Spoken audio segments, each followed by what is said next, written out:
Devon didn't think that the day would ever end. Every class was slow and boring, with social studies winning the prize. Except for Heather's hilarious accidents happen comment, the rest of the class had been drier than his mother's roast chicken, which was so dry it was hard to believe the bird had ever been alive at all. But finally, the day was over, and he and Mick were headed to the front of the school to meet Kelsey. The front of the school. How awesome was that? No more sneaking out the back to a clubhouse for losers. Mick trotted up to Devon, just inside the main doors of the school. Kids jostled past them, running for buses. For once, Devon didn't find the Friday afternoon buzz in the air annoying. He felt the buzz, too, like little electrical eels skimming over his skin. He'd noticed that Mick had actually been acting like he was plugged into a light socket all day. He was jittery and spastic. But Devon understood. He also felt strangely happy about everything. For once, he was enjoying the yellow walls in the school hall, which most of the time reminded him of uncooked egg yolk and made him want to gag. He wasn't minding all the school odours, the chemical smell of the carpet, the dusty smell of chalk, the sweat, the bubblegum, the garlic breath from that day's school lunch. Instead of feeling foreign, it felt familiar. "Are you ready?" Mick asked, plucking at Devon's sleeve. Devon grinned. "Ready." They pushed their way through the double glass doors and both scanned the driveway for a bright red dually truck. Kelsey had been right. They couldn't miss it. They headed toward it and met up with Kelsey as he trotted over from the gym. "You're here." Kelsey sounded genuinely pleased. Devon was surprised. Kelsey raised a hand and waved at a bearded man behind the wheel of a truck. The man waved back, smiling. Devon wondered what it was like to have an adult male smiling at you. No, seriously, let's tell the truth here. He wondered what it would be like to have an adult male, say, like a dad, around. Period. The only memory he had of his dad was of an angry man who threw things at his mum. Devon was 3 when his dad took off. He and his mum had been alone ever since. Kelsey led Devon and Mick to the pickup. Devon noticed a few kids gave Mick and him looks, like they were cavemen who'd escaped the Stone Age. A paper aeroplane sailed by Devon's head, barely missing his nose. He didn't bother to turn and see where it came from. He kept his gaze on the massive red pickup truck. "Hey George," Kelsey said when they reached the truck. He and George did an elaborate finger flutter into a shoulder bump. "This is Devon," Kelsey nodded at Devon. "And Mick." "Nice to meet you, sir." Mick thrust out his hand and dropped the books he had tucked under his arm. Before Devon could reach for them, Kelsey bent down to pick them up. George, who looked to be a fit 60 something,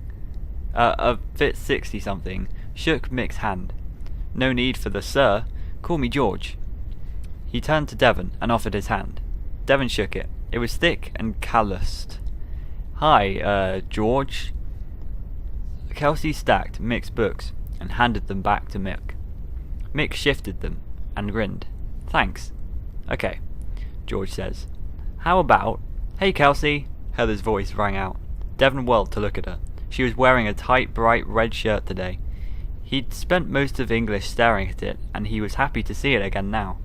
Heather ignored his stare, but Gabriella gave Devon a heavy-lidded look designed to make him feel like a worm.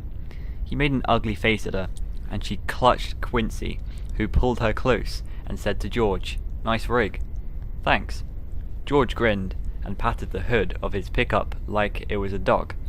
"I've got a 6.2 litre V8 under the hood here, 420 horsepower and 460 pounds of torque." "Whoa," Quincy said. "Sweet." He leaned against the front of the truck like he was posing for an ad. Gabriella giggled and posed next to him. Devon's jaw clenched. Quincy and Gabriella were the prettiest people in the school. Gabriella was Hispanic, and she might actually someday get to be the star she told everyone she was going to be. She was that beautiful. Quincy, dark-haired but with lighter skin, had the bad boy look Devon had once tried to pull off by slicing gashes into his jeans, tearing his t-shirts and slouching more. It didn't work for Devon. All he got was a lecture from his mum on taking care of his stuff and standing up straight. "What are you doing this weekend, Kelsey?" Heather asked. Kelsey gestured toward Mick and Devon. We're going to the building supply store to get what we need so we can turn an old workshop into a great hangout spot. Heather flicked a glance at Devon, then smiled at Kelsey. That sounds fun. I love DIY. Kelsey smiled. That's cool. Heather laid a hand on Kelsey's arm. You know, I'm a really good designer. I helped my mum do a surprise man cave for my dad. She turned toward her friends. Remember building those wall-to-wall bookshelves? The three girls laughed, poking one another in delight over some private joke. Devon wanted to throw up. Valerie, a very small girl who wore enough makeup for 10 girls, had a nasally voice that turned into a honk when she laughed. And Juliet, tall and slender, had a little girl giggle that made Devon's teeth hurt. Quincy pushed off from the truck. I've got mad hammering skills. Kelsey looked at Quincy with no expression for a second, then he smiled and said, That's great. Devon didn't think Kelsey thought it was great. He seemed annoyed, but why? Heather took Kelsey's hand. How about you have a building party this weekend? We can all come and help. Kelsey opened his mouth, but before he said anything, George grinned and said, Hey, that sounds great. I can help you set up a barbecue. Heather gestured at the truck.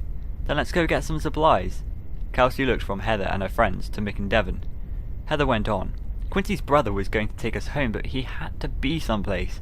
We could go with you to the supply store and then maybe you could run us home. Sure, George said. Be happy to, but... He looked at the group of them. You're not all going to fit. Heather said, Sure we will. There are only 5 of us, plus you and Kelsey.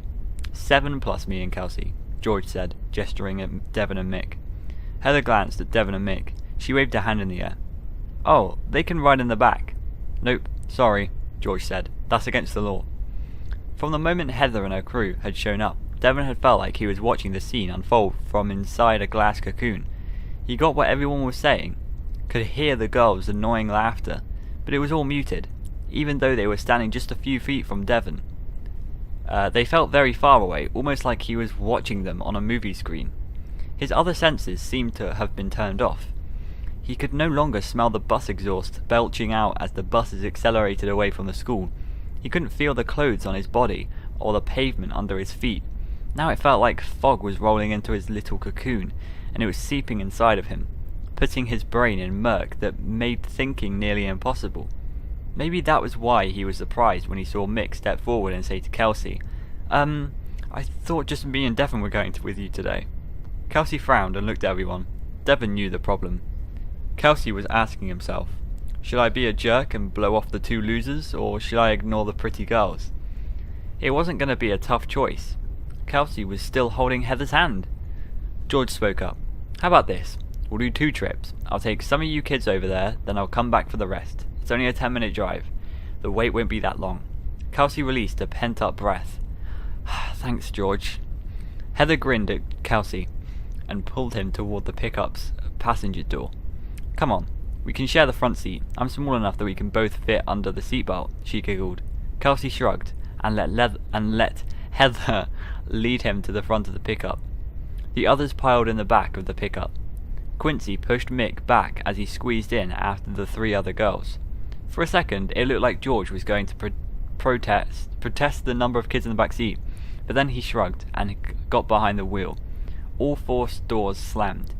George put his window down. I'll be back for you boys. As soon as George started his 6.2 litre V8, whatever that meant, engine, Devon's cocoon collapsed. He actually felt his ears pop as the air around him seemed to adjust to real space and time again. His senses went on high alert too. The first thing he smelled was the grape soda in Mick's Go Cup. Then he got a whiff of gasoline as the big red truck drove away with Devon's short-lived optimism. He knew it was too good to be true. He felt Mick tug at his shirt. Want to sit over there and wait? Mick pointed at the curb and sucked through his straw. He plunked his padded rump on the curb and piled his backpack and extra books next to him. A car full of kids blasted past them, and someone let out a shrill whistle. Someone else shouted, "Losers!" Devon put his back to the driveway. He turned towards the woods and said, "I'm not waiting, I'm going home." Mick pulled his mouth from his straw. His upper lip was stained purple. Why? Devon glanced down at Mick. He looked pathetic sitting there with his Go Cup, Devon wanted to snap at him and walk away, but 10 years of friendship and thousands of in it together finger links kept his temper somewhat under control. Seriously? You're asking me why? Mick frowned, then nodded. Devon sighed and sat down on the curb next to Mick. Do you really think that after the 30 minutes it will take for George to drive them there, come back for us, and then get us there, we're going to be welcomed into the group? Don't you think it might just be a little, and I'm being very sarcastic right now in case you were missing it, awkward? Mick had to think about that for a few seconds. Devon waited. Finally, Mick sighed. Yeah, I see what you mean. He sniffed and sucked on his straw. Why did Kelsey do that? Why didn't he have them wait? Again, seriously, you're asking that? Did you not see him make a move on Heather? Mick twisted his lips and looked up at the corner of his eyes as if watching a replay on a tiny screen up and off to the right. He frowned. I thought she made a move on him. Whatever. He went along when she suggested they shared the front seat. Mick thought that over and nodded. True. Devon stood. So are you coming with me or not? Mick sighed. Yeah, I guess so. He lifted his backpack and Devon picked up Mick's extra stack of books. Does this mean we can't have a clubhouse at Kelsey's house? Mick asked as they started walking towards the woods. Yes, I think that's exactly what this means. Mick was still feeling a little bummed about what happened with Kelsey when he met Devon for their hike on Saturday morning. He tried not to let things bother him too much. If he did, he'd be miserable all the time. He really didn't want to be miserable. Mick and Devon lived in a neighbourhood that wasn't as nice as Mick wished it was. It wasn't awful, he'd seen much worse, but it wasn't good either. Left over from when the town was owned by the logging company, the houses in their neighbourhood were small, old and pretty much identical, except for the cars and junk that sat next to them. When Mick and his parents moved into their house, they told Mick it was just temporary. He wouldn't have to share his room with the little sister forever. But he was still sharing his room with his little sister Debbie, something that was bearable only because Debbie, who liked to sew, made a curtain to divide their tiny room.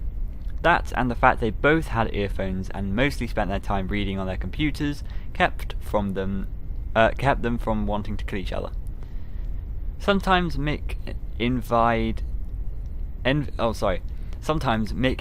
Devon because Devon had his own room, but then he remembered Devon didn't have a dad, not even a lazy dad who never made enough money. At least Mick had a dad, and his dad loved him. That was better than his own room, he guessed. Mick, his backpack filled with junk food snacks, sodas, water, his little camera and extra sunscreen, trotted up the cracked and dusty walk to Devon's faded blue front door. All the houses in the neighbourhood had grey siding and blue front doors. Some were brighter than others. Mick was almost afraid to knock on the door. What if Devon wasn't there? The way Devon had been acting the night before made Mick wonder. Devon was becoming less and less of the friend Mick was used to. It was like something was nibbling on Devon from the inside. It was eating up his smiles and, well, his personality. Mick blinked when the blue door opened. "Hi, Mrs. Marks," he said to the tall, skinny woman with the short, mussed, dark hair. Mrs. Marks wore a pale yellow uniform shirt with dark blue uniform pants. Her brown eyes had circles under them, and her thin lips were pressed together. When she saw Mick, she managed a half smile. "He's almost ready, Mick." Devon appeared behind his mum. Mick noticed her house smelled like oatmeal and lemons. "You boys have fun today," Mrs. Marks said. Devon lifted his backpack and grinned. "We will." Mick almost did a double take. Devon sounded downright enthusiastic about their hike. Was their old Devon back? If so, that would be coolio. The waterfall was where Mick's dad had promised it would be, and it was as jiggy as he'd promised. The boys found a big flat rock near the base of the falls, just far enough back to be out of spray range, but close enough to see the thrashing froth roiling around at the base of the falls. The falls weren't that tall, but they were wide and pretty powerful, probably because it was spring and they were fed by winter snow's runoff. Mick loved hearing the water roar as it plunged from the top of the bluff to the stone basin below. The falls were tucked into a stand of fir trees that enclosed the space around the falls. It felt like the boys were in a lush green cave in a distant land. It was pretty magical, Mick thought. He wouldn't have been surprised if squirrels and chipmunks came dancing out the woods and broke into song. Of course, he knew that wasn't going to happen, but the falls made it seem possible. Devon's mood made it seem possible too. Devon had been pumped up all morning. He had this... what was it? Swag. It was swag. He was acting like he was all that. It was all loony. Mick had to admit, though, that he liked this Devon better than the one he had been making him nervous over the last few days. Yes, Devon was still obsessing over that girl, Heather, but at least he was talking and smiling. Devon stood up and took a picture of the tallest fir tree beyond the falls. I'm thinking this would make a great location for a scene in one of Heather's movies, Devon said. Uh-huh. Mick had no idea what to say when Devon talked about Heather. Pointing out that Heather clearly didn't like Devon didn't seem to do any good. So he was using his mum's 𝓛𝓮𝓵𝓸𝓀 technique. Nod and smile and make listening noises. Fair enough. Devon took a couple more pictures, and then he sat down and pulled a package of crackers with peanut butter out of his backpack. He nudged Mick. I have a surprise for you. Did you bring dessert? Mick had eaten his packaged cupcakes already, and he was still hungry. Devon laughed. No dessert. Sorry, but I did find us a new clubhouse. Mick sat up straight. Really? Where? That's part of the surprise. I did what Kelsey suggested. I looked for abandoned places near here, and I found one. I'll take there on Monday after school. Why not today? Devon grinned in a sly way that made Mick's breath catch for a second. It's too far. We have to go east at the railway yard instead of west towards our houses like we usually do. Okay. Why did Mick suddenly feel like Devon was hiding something? He opened his mouth to ask what it was, but then he closed his mouth. Maybe a more subtle approach was needed here. Whatever was going on with Devon, Mick thought it would be smarter to watch and wait instead of meeting it head on. Devon finished his crackers, brushed crumbs off his face, and stood. Come on, I want to scout more locations for Heather. Mick sighed. Okay. Stuffing empty junk food wrappers into his backpack, Mick said, But wouldn't you rather play scavenger hunt? They'd been playing since they were small, and Mick loved it. One of them would pick an object for them to find, and whoever found the closest thing to it would get a junk food reward from the other. That's how they'd gotten most of the treasures they'd lost when their clubhouse was torn down. A silver ring became a pop-off tab from a soda can. An airplane became a huge plane-shaped tree branch. A pizza became a big flat rock with pepperoni-shaped speckles on it. Devon shrugged. Okay, we can do that too. Mick grinned and scrambled to his feet. Okay, I'll pick the first object. Let's find a fan. Of course. Devon strode ahead. Sure, why not? It took nearly an hour to retrace their steps on the falls and get back into the familiar part of the woods. It took so long because Mick was running all over looking for something like a fan. When he found a big fern frond, they decided that would do until they located something better. It didn't look like they were going to find something better until a crow pooped on Devon's shoulder. Mick saw it happen. They were strolling along the fir needle padded forest floor, and Devon was juggling 3 stones as they went. The crow sat on a high branch above their heads. It had cawed when they approached the tree it was in. Mick had looked up at it. As they passed beneath it, the crow flicked its tail feathers, and a big white splotch appeared on Devon's shoulder in sync with a squishy splatting sound. Mick started to laugh, but then he inhaled sharply as Devon instantly let loose one of the stones he carried, sending it streaking like a missile toward the crow. The stone hit the crow with a stomach-churning thwack, and the crow tumbled in what seemed like slow motion to the ground.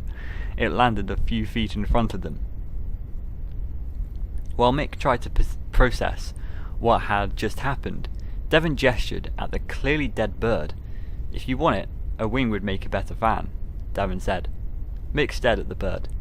The forest started to spin around him, and he stumbled back, bracing himself against a tree. You okay? Devon asked. Mick's mouth was so dry he couldn't speak. Devon started to stroll away, pulling off his t-shirt as he went. Mick dug a bottle of water from his backpack and took a big gulp. I don't need a better fan, Mick said when he found his voice, which didn't sound like anything normal. Devon shrugged. Can I have some of your water to clean my shirt? Mick handed over his water bottle without speaking. He had no idea what to say, or maybe he was afraid to say anything at all. On Monday morning, Kelsey was waiting for Mick and Devon at their lockers. Mick was surprised but pleased. Maybe they'd get to hang out at Kelsey's after all. Hi, Kelsey, he said. Hey, Mick. Hey, Devon. Mick wasn't sure what to expect from Devon. He knew Devon was mad at Kelsey. But Devon grinned and smacked Kelsey on the shoulder. Mick noticed Devon had a gauze bandage on his hand, but before he could ask about it, Devon said to Kelsey, Dude, did you have a good weekend? Mick felt his eyebrows rising. Huh? Kelsey's brows went up a notch too. He squinted at Devon for a second, then he smiled and said, Look, guys, I'm really sorry about Friday. That was awkward. I wasn't sure what to do. But when George came back to get you, he said you weren't there. I didn't have your numbers to call you. Not a problem, Devon said. It was orcs and it wasn't your fault. Orcs? Mick had never heard Devon said that word before. Kelsey blew out air. The tentative smile he'd worn since he approached them morphed into a full grin. I'm so relieved. I thought you guys would be mad at me. You have every right to be. Devon shook his head. Nah, it's 5 by 5. 5 by 5? Mick felt like he was listening to a defective Devon clone. Great. Kelsey nodded at several kids who rushed by and waved at him. Then he chuckled and said, We didn't make much progress on the hangout this weekend. Quincy and Gabriella flaked on me, and... Kelsey looked around. In all honesty, Heather and her other friends weren't much help. He winked. But I still don't mind having them around, you know? Devon gave Kelsey a closed-lipped smile. Then he said, I know. Was that a muscle twitch at Devon's jawline? Before Mick could answer that question in his head, Devon leaned toward Kelsey. Listen, I found this place, this abandoned place, just like you were talking about. We could actually use that as a hangout instead of your place. Or we could just take some of the seriously cool salvage for your hangout.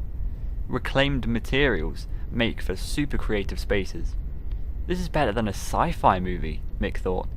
Make for super creative spaces? He made a laugh. Kelsey grinned. Really? You found an abandoned building? That's cool. I never heard back from my buddy. Are you suggesting we do some urban exploring? Exactly, Devon said. We can meet after school. Out back. It's not far. We can walk to it. Okay. Kelsey gave Devon a fist bump and broke off to go to his first class. Devon glanced at Mick. Apparently seeing something in Mick's face, he said, What? Mick shook his head. Nothing. He still didn't think he should say anything about Devon's strange behaviour.